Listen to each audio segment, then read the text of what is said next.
यो मुभी पुरानो लाग्न सक्छ, लगभग 2014 तिरको मुभी हो, तर यो मुभीको स्टोरी समयभन्दा अगाडिको हो।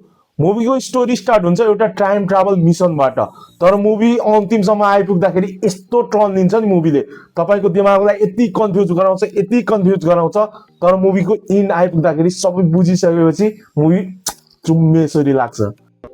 मुभी 4 क्यारेक्टरमा मेनली फोकस हुन्छ, Jane, John, barkeep and Fizzle Bomber. John चाहिँ एउटा एजेन्ट हुन्छ जसले चाहिँ फ्युचरमा गएर त्यो फिजल बम्बरलाई रोक्नु पर्ने हुन्छ, बट अनफर्चुनेटली ऊ मिसनमा फेल हुन्छ र उसको फेस पनि इन्जोर्ड हुन्छ।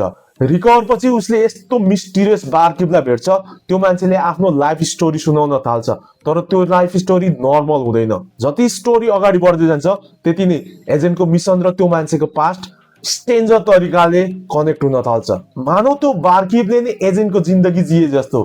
के, कसरी, किन, यो सबै थाहा पाउनको लागि एमाजोन प्राइममा तपाईले प्रिडेस्टिनेसन भन्ने वर्ड सर्च गर्नुपर्ने हुन्छ, बट अनफर्चुनेटली यो मुभी हिन्दी डबमा एभाइलेबल छैन, तपाईले इङ्ग्लिसमै हेर्नुपर्ने हुन्छ विथ सबटाइटल। यो मुभी हेर्दा तपाईहरुलाई मजा आएन भने पछि आएर कमेन्टमा गाली गर्दा हुन्छ। यस्तै खालको मुभी रिकमेन्डेसनको लागि फलो गर्नुहोस् नडी एक्सप्लेन।